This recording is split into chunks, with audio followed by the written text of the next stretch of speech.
को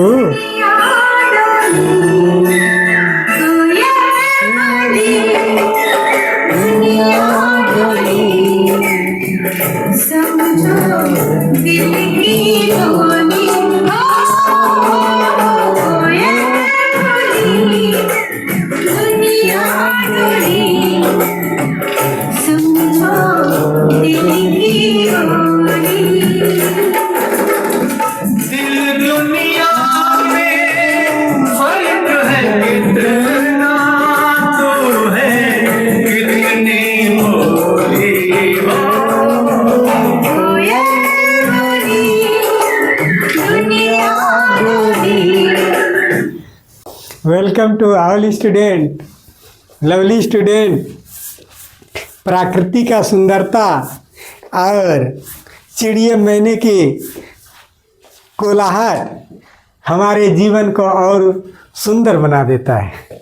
भगवान के द्वारा रचा गया इस संसार को और उनके द्वारा बनाए गए इस सुंदर सुंदर प्रकृति को देखने में ही बनता है। कहता है ये सुंदर सुंदर झाड़ियाँ, ये सुंदर सुंदर पहाड़, ये सुंदर सुंदर नदियाँ, ये सारे देख करके तो दिल काफ़ी पुलकित उठता है कि परमपिता परमात्मा का बनाया हुआ कितना सुंदर प्रकृति है, कितना सुंदर यह दृश्य है। हमें अपने भाव, अपने स्वभाव को देखने की ज़रूरत है कि आप उसको किस तरह से देखते हैं। ठीक है प्यारे विद्यार्थियों, हम कहेंगे जिंदगी में कुछ पाना है, जिंदगी में कुछ पाना हो तो खुद पर एतबार रखना। जिंदगी में कुछ पाना हो तो खुद पर एतबार रखना। सोच पक्की और कदमों में रफ्तार रखना। सोच पक्की और कदमों में रफ्तार रखना। कामयाबी मिल जाएगी एक दिन निश्चित ही तुम्हें। कामयाबी मिल जाएगी एक दिन निश्चित तुम्हें। बस खुद को आगे बढ़ने की तैयारी रखना। लवली स्टूडेंट, प्रकृति के नियम को अगर देखते हैं, अगर आप इस विचार को देखते हैं तो प्रकृति अपने नियम पर चलती है। किस पर चलती है? समय अगर दिसंबर का हो, जनवरी का हो, फरवरी का, इस समय अगर ठंडी का समय आगमन होता है तो कभी ऐसा समय नहीं होता है कि जनवरी। प्रकृति अपना देखिए किस तरह से मौसम बदलती है। जैसे ठीक उसी तरह आपका मार्च आएगा तो धीरे धीरे गर्मी आना शुरू हो जाता है, फिर बरसात। ठीक धीरे धीरे मार्च, अप्रैल, मई, 15 जून आ जाएगा, फिर बरसात शुरू हो जाएगा। प्रकृति कैसे चलते है? अपने नियम पर चलता है। किस पर चलती है? अपने नियम पर। एक नियम पर चलती है प्रकृति, अपने नियम पर चलती है। एक समय आता है जो गाछ में देखिएगा गौर से, गाछ में हरा भरा पौधे पत्ते आ जाते हैं। एक समय ऐसा आता है कि सब पत्ता झड़ने लगता, पतझड़ है ना। कौन महीना? पतझड़ का महीना है ना। ऋतु कितने होते हैं? 6 ऋतु होता है। क्या? गर्मी, शरद, वर्षा, हेमंत, शिशिर और पतझड़ भी मौसम होता है ना। तो हेमंत ऋतु, शिशिर ऋतु, जाड़ा ऋतु, शिशिर ऋतु, जाड़ा, वर्षा और गर्मी भी आता है। ऋतु में 6 होते हैं और वो बदलते रहते हैं 2-2 महीना का। ऐसे ऋतु 4 का बात करते हैं। गर्मी, वर्षा, ठंडी और बसंत। हाँ, बसंत ऋतु है ना। ऋतु 4 ही होता है ना। हाँ, मुख्यतः 4 ही होते हैं। 4 ही होते हैं ऋतु। तो इस तरह से आप देखते हैं कि मौसम जो है कि प्रकृति ने समय समय पर बदलते रहते हैं। ये भारत का क्या मौसम है? कभी ठंडा का अनुभव कीजिए, कभी थोड़ा सा कम ठंडा का अनुभव कीजिए, कुछ गर्मी का अनुभव कीजिए और कुछ देखिए कि बरसात का भी मौसम आ जाता है। बरसात का कुछ अलबेला मौसम होता है। सावन आए बादल छाए, नहीं गाना होता है। तो हर मौसम एक खुशनुमा मौसम होता है। ये प्रकृति का नियम है। जिस तरह प्रकृति अपने नियम पर चलता है उसी तरह हमको भी नियम, कभी सूर्य ऐसा होता है कि कल 6 बजे के 3 मिनट पर उगना है तो 2 घंटा उग भी नहीं किया, ऐसा होता है नहीं। लेकिन आप लोग करते हैं।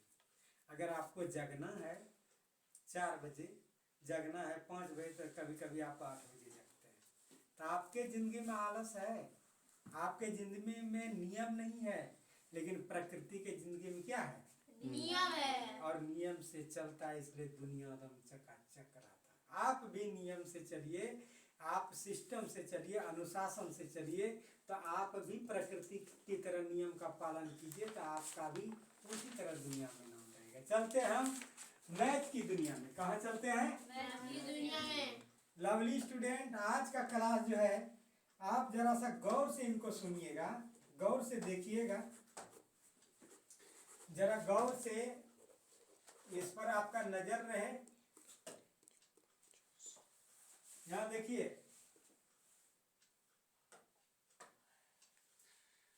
परिभाषा इक्वेशन। इक्वेशन मतलब होता है समीकरण। क्या होता है? समीकरण। व्हाट इज समीकरण? What do you mean by समीकरण? समीकरण। आप समीकरण से क्या समझते हैं? ठीक है, what do you mean by equation? क्या इक्वेशन? इक्वेशन से आप क्या समझते हैं? समीकरण से क्या समझते हैं? जरा गौर से देखना। किससे समझते हैं? समीकरण से। ये गौर से मान लिया जाए कि ये इस तरह से धागा है, ठीक है, तराजू है, यहाँ क्या है? तराजू। अगर इधर 1 kg दीजिए, इधर भी 1 kg दीजिए, तो ये पलरा क्या रहेगा? बराबर रहेगा, क्योंकि दोनों पट्टी अगर आपका है तो दोनों पट्टी है तो ये पलरा बराबर होगा। इधर दे दीजिए 1 kg 100, इधर दीजिए 1 kg, क्या होगा? ये ऐसे हो जाएगा, थोड़ा सा होगा ना। इधर 1.5 kg दीजिए, इधर 1 kg, और ऐसे हो जाएगा, नहीं होगा। और आप इधर 2 kg दे दीजिए, इधर 1 kg, ऐसे हो जाएगा ना।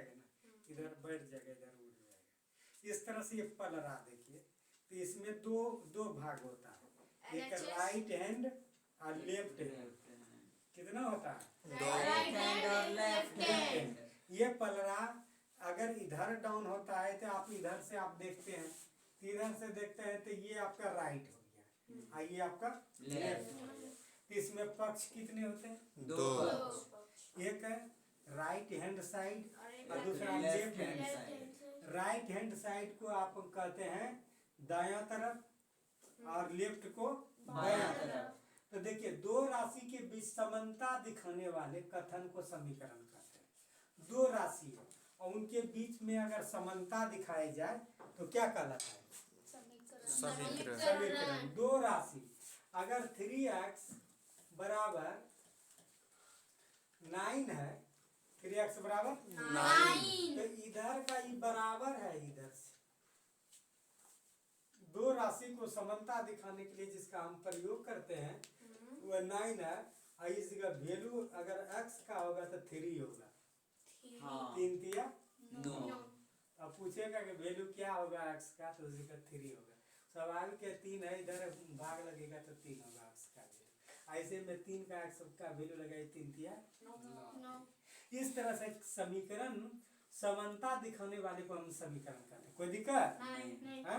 क्या दिखाने के लिए? समानता दिखाने के लिए। दोनों पक्ष के समानता को दिखाने के लिए जिस चिन्ह का प्रयोग करते हैं उसे समीकरण कहते हैं। क्या? आज जरा समीकरण में कितने प्रकार के होते हैं? ठीक है, तो समीकरण मुख्यतः 7 प्रकार के होते हैं। कितने प्रकार के होते हैं? 7 प्रकार के। जरा गौर से, कितने प्रकार? 7 प्रकार। हाँ, ये रैखिक समीकरण। पहला क्या होगा? रैखिक समीकरण। Liner equation. Linear linear equation. Equation क्या होगा? Linear equation. यानी रैखिक समीकरण। इसमें चर की उच्चतम घात कितना होता है? 1 होता है। 1 होता है। यहाँ देखो गौर से, 2x + 3 बराबर कितना? 7। ये चर है x। चर कौन है? X। को x y z को चर कहते हैं। x y z उसमें जो भी रहेगा वो क्या होता है? चर। वो चर कहते हैं जो बदलता नहीं है। जैसे 2 नहीं बदलेगा, 2 है तो 2 भी रहेगा। लेकिन x बदल सकता है, हो सकता है कि उसमें एक हो, दो हो, तीन हो, कुछ हो सकता है। तो जो बदले वह चर, जो चल जाए वह चर, लेकिन जो बदले नहीं वह अचर, अचर वह क्या होगा? अचर अचर। कोई दिक्कत? नहीं। यहाँ देखिए इसमें चर x है और इस पर पावर कितना है? एक कुछ नहीं रहता तो एक होता है। एक रहता है। तो जिसमें अगर पावर नहीं है, एक तो रहबे करता है ना, हाँ। जिसमें पावर छिपा एक रहे तो उसे समीकरण को लीनियर इक्वेशन कहते हैं। क्या कहते हैं? लीनियर इक्वेशन रैखिक। ठीक, रैखिक समीकरण। फिर यहाँ देखो 4x + 9 बराबर मान लिया 20, कौन समीकरण? लीनियर समीकरण। या इस पर पावर कितना? एक है। यहाँ देखना 7y + 10 बराबर मान लिया 20, तो ये कौन इक्वेशन? लीनियर इक्वेशन कैसे? y पर पावर एक है। एक है, नहीं ये तो एक रहता है, बोले ना। हाँ। तो किसी पर पावर एक रहे तो लीनियर इक्वेशन होता है, एक छुपा रहता है वो अपने पावर उस पर रहता है। कोई दिक्कत? नहीं हाँ? चलिए तो लीनियर इक्वेशन के बारे में आप जानिए। आपको हम बताते हैं आगे। दूसरा नंबर यहाँ देखिए ध्यान से, द्विघात समीकरण। कौन समीकरण? द्विघात समीकरण। क्यूडेट्रिक इक्वेशन। क्यूडेट्रिक इक्वेशन। कौन इक्वेशन? क्यूडेट्रिक इक्वेशन। 10 क्लास में द्विघात समीकरण। हाँ। 10 क्लास में द्विघात समीकरण क्यूडेट्रिक इक्वेशन।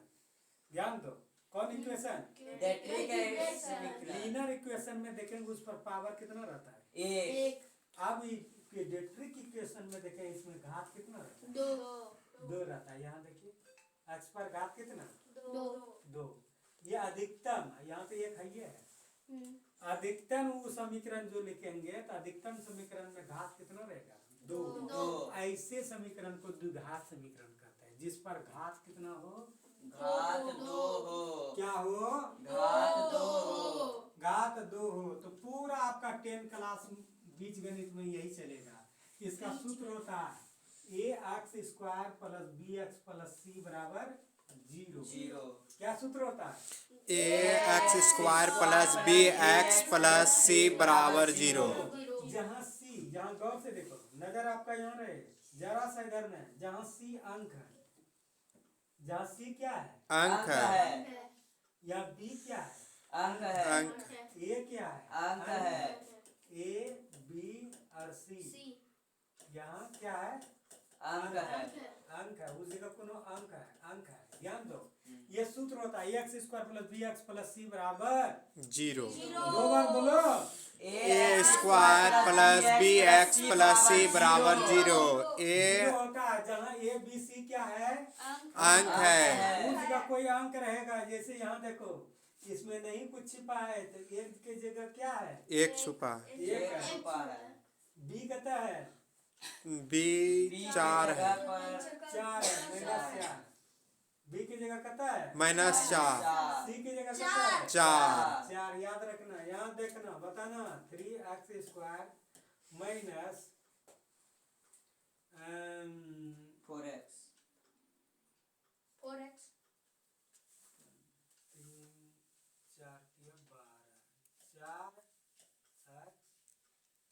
7x अब -4।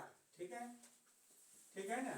3x² - 7x। ध्यान दो, -7x -4। ठीक है। अब इसको बताओ कि a बराबर क्या होगा इसमें? a बराबर 3। a बराबर क्या होगा? 3। यहाँ देखो ध्यान से सूत्र में, a बराबर क्या होगा? 3। b बराबर बताओ सात। -7। b बराबर कितना? -7। c बराबर बोलो -4। -4। यह ध्यान रखना। पकड़ने के लिए बात जान गया? यस। और दूसरी बात जानेगा, इसको गुणन करेगा तो उसका गुणनखंड ही बीच वाला पूर जाएगा, सब में नहीं लागू होगा। ध्यान रखना। ये गुना 4 तिया 12 का तोड़ो, 12 का तोड़ोगे तो 4 तिया 12 और 4 और 3 जोड़ो तो 7। ये दोनों को गुना करोगे, जोड़ो, उसको तोड़ोगे या तोड़ करके उसको जोड़ोगे चाहे घटाओगे तो बीच लगा पड़ना चाहिए। अगर ऐसा नहीं है तो वो द्विघात समीकरण नहीं है। द्विघात समीकरण। समझ में आ गया? हाँ दोनों ओर वाला को क्या करते हैं? गुना गुना करते हैं दोनों ओर वाला को क्या करते हैं? गुना करते हैं आप गुना करके उसका जो गुणनखंड निकालते हैं तो गुणनखंड को या तो जोड़ दो या तो घटा करके बीच वाला पुराना चाहिए। ठीक है? हाँ। जैसे यहाँ देखो, यहाँ बीच वाला पुरता है, गौर से देखो, यहाँ क्या है? चार। इसमें क्या है? एक है। 4 गुना ये कितना हुआ? 4। इसको तोड़ो, 2 दूनी 4। अब 2 और 2 जोड़ेगा कितना होगा? 4 पूर जाएगा। अगर वह नहीं पूरे तो सर। द्विघात समीकरण 2 और 2 उसको किसी भी रूप में डाल सकते हैं, जैसे माइनस या प्लस। हाँ तो -2 -2 -4। आपको 4 ना पुराना है? हाँ। तो -2 वो अंक तुमको पुराना है। वो पुराना है। आगे सीख लो, 10 क्लास स्टार्ट। ध्यान दो, वह रहना चाहिए ax² plus bx plus c के रूप में। किस रूप में रहना चाहिए? ax² plus bx plus c के रूप में। में अगर कोई है तो वह द्विघात समीकरण है, क्वाड्रेटिक इक्वेशन है। हाँ और यह भी द्विघात समीकरण में नियम है कि दोनों ओर के अंकों को गुणा करके जब उनका गुणनखंड तोड़ेंगे तो यह जोड़ या घटा करके बीच वाला पद पूरना चाहिए। या तो दोनों अंक को जोड़ दो या दोनों अंक को घटा घटा दो, दो। वो बीच वाला पूरेगा तब द्विघात समीकरण है, नहीं तो वो द्विघात समीकरण नहीं है। कोई दिक्कत? क्या बोले? रहेगा किस रूप में? ax² plus bx plus c के रूप में, बराबर 0। बराबर 0 के रूप में। किसके रूप में रहेगा? जी जीरो बराबर। इस रूप में रहे तो वह द्विघात समीकरण होगा। और यहाँ a b c कोई अंक होगा। a b c क्या होगा? कोई अंक अगर होगा। यहाँ y² रहेगा तो यहाँ y रहेगा। ठीक है? उसके साथ अंक के साथ सटल रहेगा। यहाँ m रहे, m² रहेगा तो यहाँ m रहेगा, या t² रहेगा तो यहाँ t रहेगा। उस रूप में रहेगा। यहाँ देखिए, इसमें भी x है तो यहाँ क्या है? x।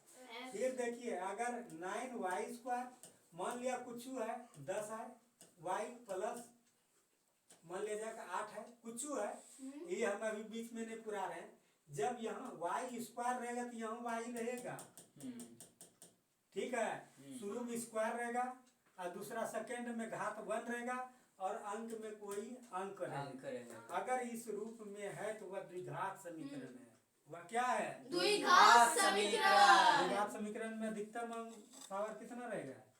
द्विघात समीकरण में अधिकतम पावर दो। एक रहेगा, 2 रहेगा। अधिकतम पावर कितना रहेगा? 2 यहाँ देखिए, यहाँ 2 है, यहाँ 1 है, तो अधिकतम पावर कितना? 2 रहेगा।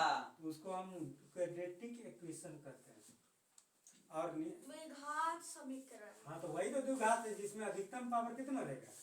2 लीनियर इक्वेशन में अधिकतम पावर कितना? 2 लीनियर इक्वेशन। लीनियर 1 गौर से सुनो ना, लीनियर इक्वेशन में power of equation is that एक लीनियर इक्वेशन। Linear equation. और वही दूसरे तरफ 2 है हाँ सेकंड से वहाँ क्वाड्रेटिक पावर कितना रहना चाहिए? 2 और इस रूप में अगर है तो द्विघात समीकरण है। याद रखना, सबसे अधिक आपका प्रयोग होता है द्विघात समीकरण क्वाड्रेटिक इक्वेशन। आपके इंटर में भी है और 10 में पूरा भरा हुआ है द्विघात समीकरण। ठीक है? तो याद रखना, इस रूप में रहना चाहिए और ये दोनों को गुना करके उसका फैक्टर तोड़ के बीच वाले पुरना चाहिए। अगर बीच वाला नहीं पुरता है तो वह द्विघात समीकरण के रूप में नहीं है। कोई दिक्कत? चलते हैं द्विघात समीकरण के बारे में आपको बताएं। तीसरा देखिए, घनीय समीकरण। तीसरा कौन समीकरण? घनीय समीकरण। Cubic equation. कौन इक्वेशन? Cubic equation. इसमें चर का घात अधिकतम कितना होता है? 3। जैसे यहाँ देखिए, है ना? हाँ अब देखिए अधिकतम कितना? 3। तो यहाँ कितना रहेगा?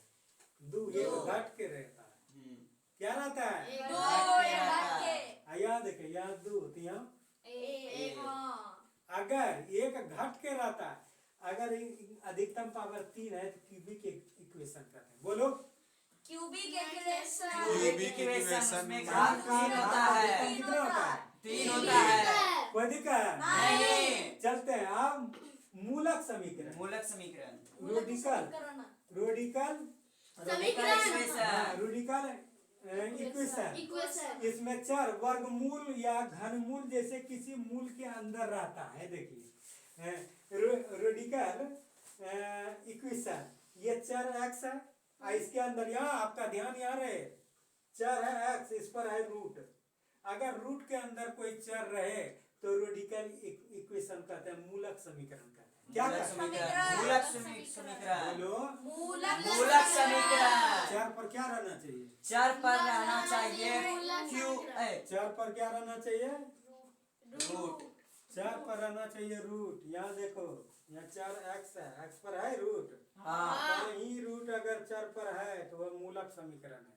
कोई दिक्कत नहीं। उसको अंग्रेजी में रेडिकल रोडिकल इक्वेशन कहते हैं। तो रेडिकल इक्वेशन किसी चर पर एक्स आ जाए तो रेडिकल इक्वेशन या मूलक इक्वेशन। द्विघात समीकरण अधिकतम घात 2 हो तो द्विघात समेत क्वाड्रेटिक इक्वेशन। अगर घात 3 हो तो क्यूबिक इक्वेशन। कोई दिक्कत नहीं। और 5वां नंबर घातांकीय समीकरण एक्सपोनेंशियल इक्वेशन। एक्सपोनेंशियल इक्वेशन कौन बोलो? Exponential equation. इसमें चर घातांक में होता है। चर क्या होता है? घातांक में रहता और है। देखिए घातांक इसी को कहते हैं घात का अंक। 2 पर पावर एक्स बराबर कितना?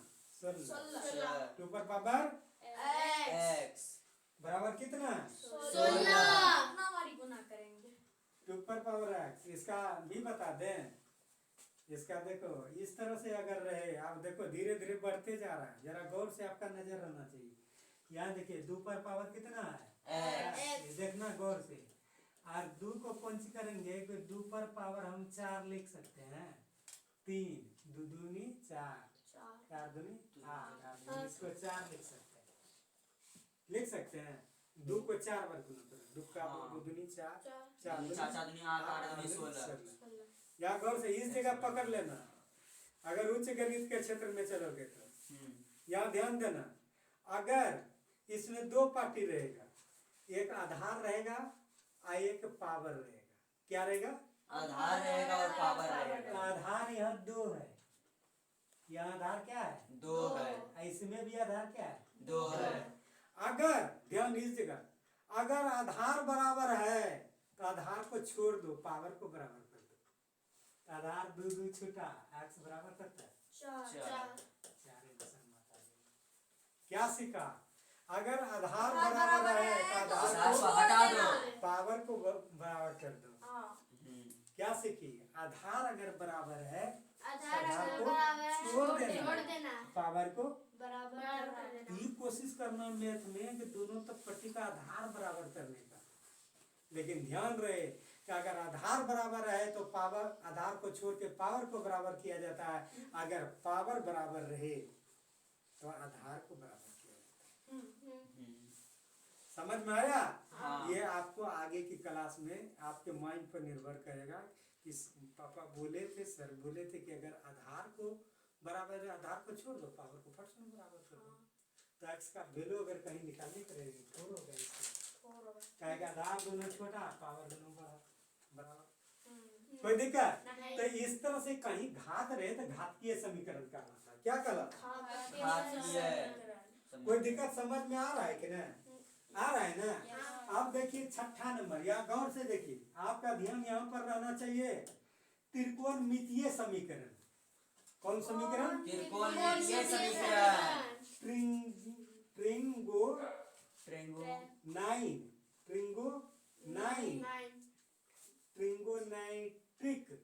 ट्रिगोनैट्रिक इक्वेशन। ट्रिगोनैट्रिक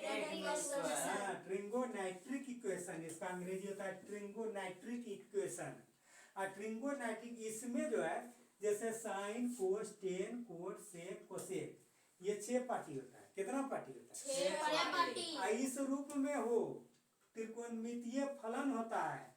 इस रूप साइन एक्स बराबर 1/2 ये साइन के रूप में रहे, ऐसे ट्रिगोनेट्रिक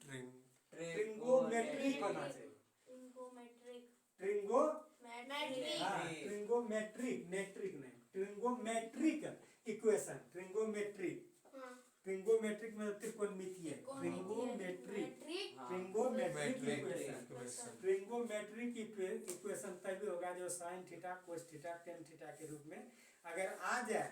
इस तरह से कोई समीकरण हो तो इसको त्रिकोणमितीय समीकरण कहता है। क्या कहते हैं? त्रिकोणमितीय समीकरण। कोई दिक्कत? अब 7वां नंबर में 7 नंबर में ये साइन थीटा कोस थीटा आपको भी पढ़ाया जाएगा आगे की क्लास में। लेकिन इस तरह से अगर कोई तरह का साइन तो त्रिकोणमितीय इक्वेशन, ट्रिगोमेट्रिक इक्वेशन उसको कहेंगे। क्या कहेंगे? हाँ, उसमें sine theta cos theta tan theta sec theta cosec theta और कोस थीटा ये सब 6 पार्टी रहता है, ये 6 को रहेगा। ऐसा अगर समीकरण है तो ट्रिगोमेट्रिक इक्वेशन कहा जाता है। क्या कहा जाता है? Trigonometric equation. और से देखो अंत में आपका प्रमेय समीकरण, रेशनल इक्वेशन। प्रमेय समीकरण को क्या कहते हैं? Rational equation. रेशनल इक्वेशन इसमें चर हर के रूप में होता है। जैसे 1/x है, देखिए 1/x प्लस 1/2 बराबर 1/3 है। 1/x जो है यहाँ बराबर है 1/x जो ये चर जो बटे के रूप में है पहले इसको रेशनल इक्वेशन कहते हैं। कौन इक्वेशन कहते हैं? Rational equation. कभी भी रेशनल इक्वेशन में जाओगे तो यहाँ बटे मजे, जैसे इसका वैल्यू निकालो, इस तरह से वैल्यू निकालोगे। आप मान लिया ऐसे तो इस तरह से अगर समीकरण हल करने के लिए कहता है 1/x प्लस 1/2 प्लस 1 ऐसे, तो इसको हल करोगे तो 2x आ गया, यहाँ 2 गुना 1 2, 1 गुना x आएगा ना, यहाँ 1/2, फिर कोना कोनी गुना करके हल करके निकालते। इस तरह से अगर समीकरण नीचे में बटे वाला x वाला आ जाए तो रेशनल इक्वेशन का क्या कहलाता है? Rational equation. तो समीकरण में कितने पक्ष होते हैं? समीकरण में 2 पक्ष होते हैं। बायां पक्ष को क्या कहते हैं? लेफ्ट हैंड साइड, और बराबर के बायां तरफ राइट हैंड साइड, बराबर के दायां तरफ राइट और बराबर के बायां तरफ लेफ्ट। इसको LHS बराबर RHS, left hand side right hand side. इस तरह से बोलते हैं। पलरा को बोले 2 पलरा होता है, राइट साइड और लेफ्ट साइड बोले ना। और दोनों बराबर है तो बराबर का चिन्ह देते हैं। दोनों तरफ आप गुना कर सकते हैं, दोनों तरफ भाग सकते हैं सेम अंक से। ख्याल रखना है अगर मैथमेटिक्स की दुनिया में चलते हैं कि कोई समीकरण है दोनों तरफ वही अंक से भाग दे दीजिए और वही अंक से गुना कर दीजिए। 2 से गुना कर सकते हैं दोनों पट्टी, 2 kg दोनों का निकाल सकते हैं तो उतने हो जाएगा। 2 kg दोनों पर दे सकते हैं तो उतने होगा ना। पावर इधर दीजिए पावर इधर दीजिए तो वह उतने रहेगा। इस तरह से देखते हैं कि दोनों में भाग देंगे तो कोई अंतर नहीं पड़ेगा, उतने रहेगा। दोनों में गुणन करेंगे तो उतने रहेगा। ठीक है, इस तरह से आपके सेवा में